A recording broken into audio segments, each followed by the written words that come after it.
নমস্কার বন্ধুরা, আজকের ভিডিওতে আমরা শুনতে চলেছি এমন এক শক্তিশালী মন্ত্র যা আপনার জীবনের সমস্ত শত্রু, বাধা, ভয় আর নেতিবাচক শক্তিকে মুহূর্তে ধ্বংস করে দিতে পারে। এটি হলো শত্রুনাশক হনুমান মন্ত্র। প্রাচীন শাস্ত্রে বলা আছে, ভগবান হনুমান কেবল শক্তির প্রতীক নন, তিনি হলেন ভক্তি, সাহস ও রক্ষার মূর্ত প্রতীক।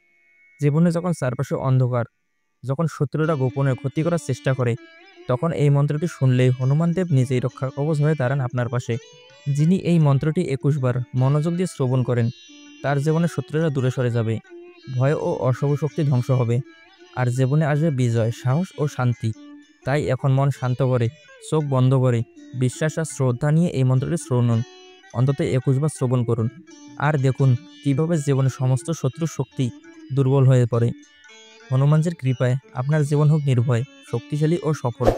জয় বজরংবলী। যদি ভিডিওটি ভালো লাগে তবে ভিডিওটি লাইক, কমেন্ট ও শেয়ার করুন, আর আমাদের চ্যানেলটি সাবস্ক্রাইব করুন আরও এমন শক্তিশালী দেবদেবীর মন্ত্র শ্রবণের জন্য। জয় হনুমান।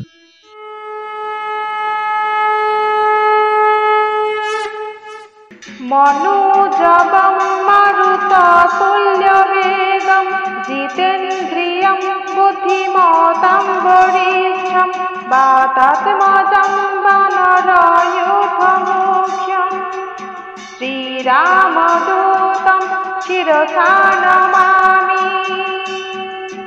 मनोजवं मारुततुल्यवेगं जितेन्द्रियं बुद्धिमतां वरिष्ठं वातात्मजं वानरायुधमुख्यं श्रीरामदूतं शिरसा नमामि।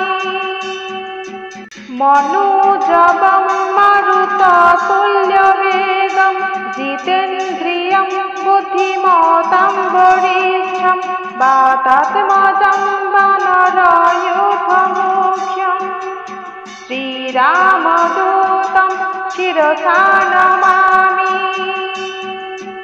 मनोजवं मारुततुल्यवेगं जितेन्द्रियं बुद्धिमतां वरिष्ठं वातात्मजं वानरायुधमुख्यं श्रीरामदूतं शिरसा नमामि। मनोजवं मारुततुल्यवेगं जितेन्द्रियं बुद्धिमतां वरिष्ठं वातात्मजं वानरायुधमुख्यं श्रीरामदूतं शिरसा नमामि। मनोजवं मारुततुल्यवेगं जितेन्द्रियं बुद्धिमतां वरिष्ठं वातात्मजं वानरायुधमुख्यं श्रीरामदूतं शिरसा नमामि। मनोजवं मारुततुल्यवेगं जितेन्द्रियं बुद्धिमतां वरिष्ठं वातात्मजं वानरायुधमुख्यं श्रीरामदूतं शिरसा नमामि। मनोजवं मारुततुल्यवेगं जितेन्द्रियं बुद्धिमतां वरिष्ठं वातात्मजं वानरायुधमुख्यं श्रीरामदूतं शिरसा नमामि। मनोजवं मारुततुल्यवेगं जितेन्द्रियं बुद्धिमतां वरिष्ठं वातात्मजं वानरायुधमुख्यं श्रीरामदूतं शिरसा नमामि।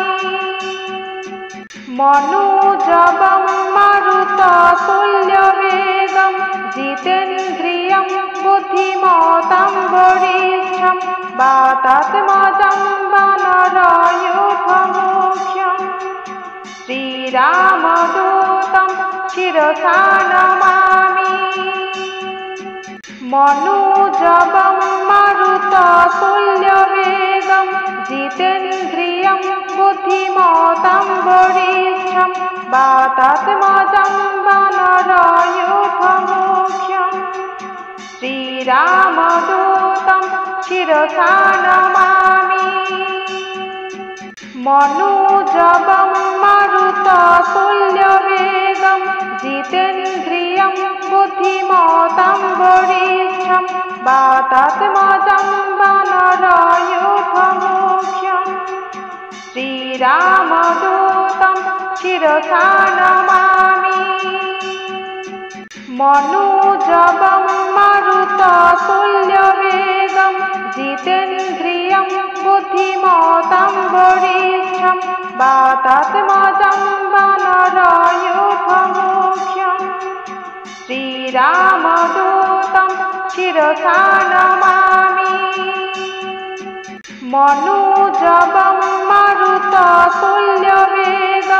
जितेन्द्रियं बुद्धिमतां वरिष्ठं वातात्मजं वानरयूथमुख्यं श्रीरामदूतं शिरसा नमामि मनोजवं मारुततुल्यवेगं जितेन्द्रियं बुद्धिमतां वरिष्ठं वातात्मजं वानरयूथमुख्यं श्रीरामदूतं शिरसा नमामि मनोजवं मारुततुल्यवेगं जितेन्द्रियं बुद्धिमतां वरिष्ठं वातात्मजं वानरयूथमुख्यं श्रीरामदूतं शिरसा नमामि मनोजवं मारुततुल्यवेगं जितेन्द्रियं बुद्धिमतां वरिष्ठं वातात्मजं वानरयूथमुख्यं श्रीरामदूतं शिरसा नमामि मनोजवं मारुततुल्यवेगं जितेन्द्रियं बुद्धिमतां वरिष्ठं वातात्मजं वानरयूथमुख्यं श्रीरामदूतं शिरसा नमामि मनोजवं मारुततुल्यवेगं जितेन्द्रियं बुद्धिमतां वरिष्ठं वातात्मजं वानरयूथमुख्यं श्रीरामदूतं शिरसा नमामि मनोजवं मारुततुल्यवेगं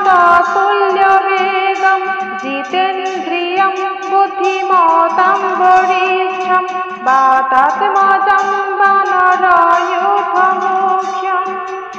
श्रीरामदूतं शिरसा नमामि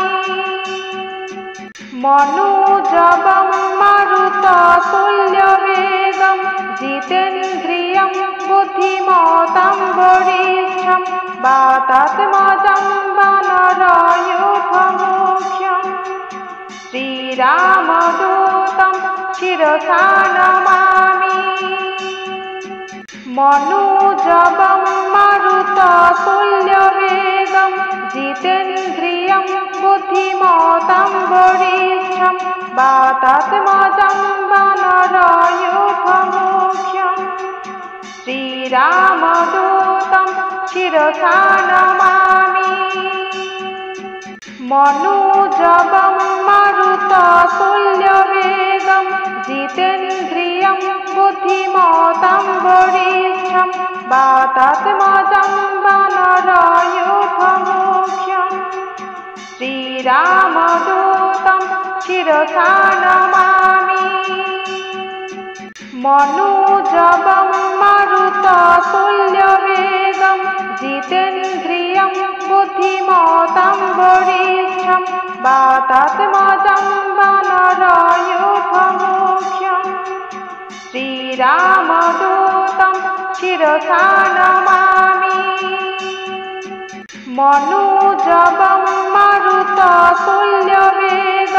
जितेन्द्रियं बुद्धिमतां वरिष्ठं वातात्मजं वानरयूथमुख्यं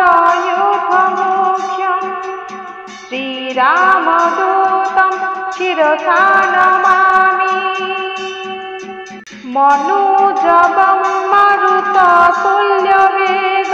जितेन्द्रियं बुद्धिमतां वरिष्ठं वातात्मजं वानरयूथमुख्यं श्रीरामदूतं शिरसा नमामि मनोजवं मारुततुल्यवेगं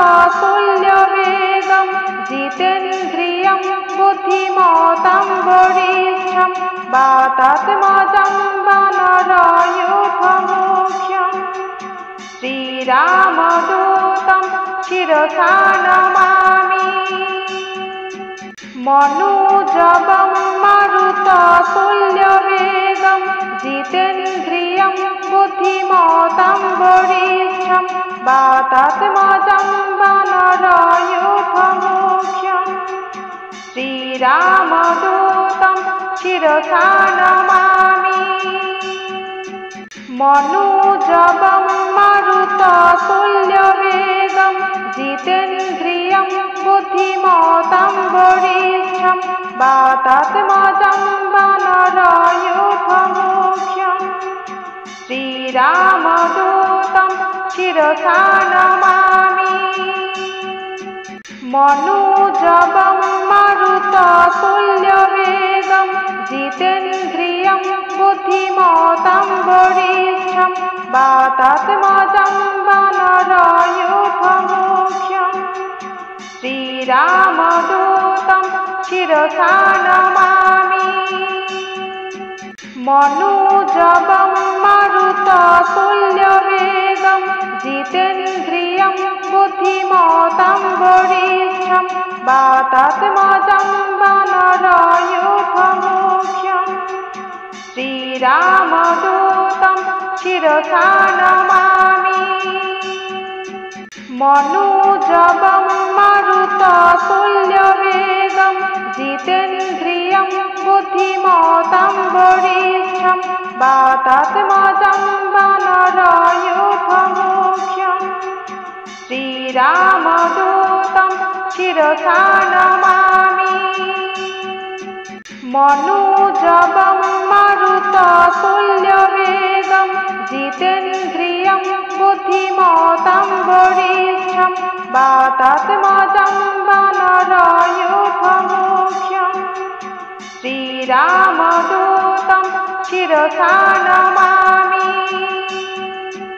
मनोजवं मारुततुल्यवेगं जितेन्द्रियं बुद्धिमतां वरिष्ठं वातात्मजं वानरयूथमुख्यं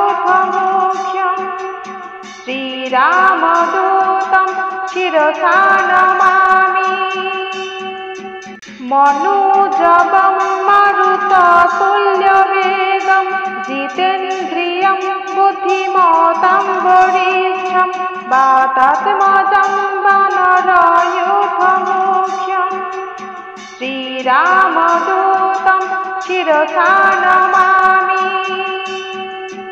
मनोजवं मारुततुल्यवेगं जितेन्द्रियं बुद्धिमतां वरिष्ठं वातात्मजं वानरयूथमुख्यं श्रीरामदूतं शिरसा नमामि मनोजवं मारुततुल्यवेगं जितेन्द्रियं बुद्धिमतां वरिष्ठं वातात्मजं वानरयूथमुख्यं श्रीरामदूतं शिरसा नमामि मनोजवं मारुततुल्यवेगं जितेन्द्रियं बुद्धिमतां वरिष्ठं वातात्मजं वानरयूथमुख्यं श्रीरामदूतं शिरसा नमामि मनोजवं मारुततुल्यवेगं जितेन्द्रियं बुद्धिमतां वरिष्ठं वातात्मजं वानरयूथमुख्यं श्रीरामदूतं शिरसा नमामि मनोजवं मारुततुल्यवेगं जितेन्द्रियं बुद्धिमतां वरिष्ठं वातात्मजं वानरयूथमुख्यम् श्रीरामदूतं शिरसा नमामि मनोजवं मारुततुल्यवेगं जितेन्द्रियं बुद्धिमतां वरिष्ठं वातात्मजं वानरयूथमुख्यम् श्रीरामदूतं शिरसा नमामि मनोजवं मारुततुल्यवेगं जितेन्द्रियं बुद्धिमतां वरिष्ठं वातात्मजं वानरयूथमुख्यम् श्रीरामदूतं शिरसा नमामि मनोजवं मारुततुल्यवेगं जितेन्द्रियं बुद्धिमतां वरिष्ठं वातात्मजं वानरयूथमुख्यम् श्रीरामदूतं शिरसा नमामि मनोजवं मारुततुल्यवेगं जितेन्द्रियं बुद्धिमतां वरिष्ठं वातात्मजं वानरयूथमुख्यम् श्रीरामदूतं शिरसा नमामि मनोजवं मारुततुल्यवेगं जितेन्द्रियं बुद्धिमतां वरिष्ठं वातात्मजं वानरयूथमुख्यम् श्रीरामदूतं शिरसा नमामि मनोजवं मारुततुल्यवेगं जितेन्द्रियं बुद्धिमतां वरिष्ठं वातात्मजं वानरयूथमुख्यम् श्रीरामदूतं शिरसा नमामि मनोजवं मारुततुल्यवेगं जितेन्द्रियं बुद्धिमतां वरिष्ठं वातात्मजं वानरयूथमुख्यम् श्रीरामदूतं शिरसा नमामि मनोजवं मारुततुल्यवेगं जितेन्द्रियं बुद्धिमतां वरिष्ठं वातात्मजं वानरयूथमुख्यम् श्रीरामदूतं शिरसा नमामि